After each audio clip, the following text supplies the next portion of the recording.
Cette boutique Orange Opéra, c'est un lieu particulier pour Orange. Et là, on a souhaité y faire entrer un peu d'art, un peu de poésie. Et c'est pourquoi on a travaillé, collaboré avec deux artistes talentueux et inspirants. Et l'idée, c'est de faire que nos clients s'interrogent sur leur relation à leurs usages avec le numérique et s'interrogent également sur leur relation à l'environnement.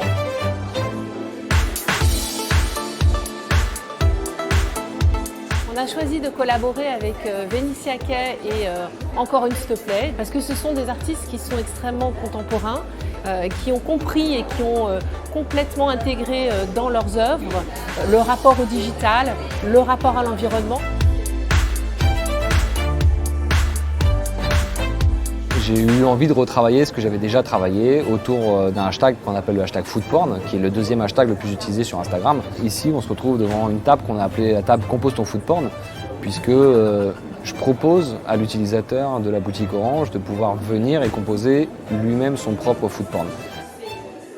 C'est hyper intéressant de pouvoir exposer justement dans une boutique d'un opérateur télécom, puisque je tourne principalement mon travail autour des mobiles, autour des hashtags, autour des réseaux sociaux, autour du rapport sociétal de l'homme et du mobile. Et effectivement, pour moi, avoir la chance de pouvoir exposer dans une boutique comme celle-là, c'est du bonheur.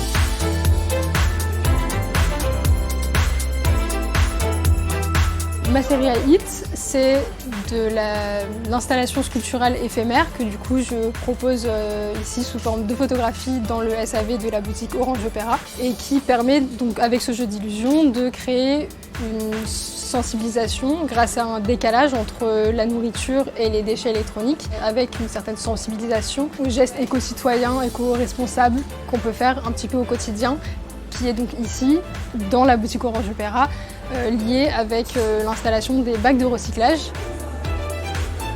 La série LSM, donc langue des signes mobiles, est un alphabet de langage de main 2.0 que j'ai créé en observant pendant longtemps les gens en train d'utiliser leur téléphone portable. Il faut prendre du recul pour observer nos gestes au quotidien.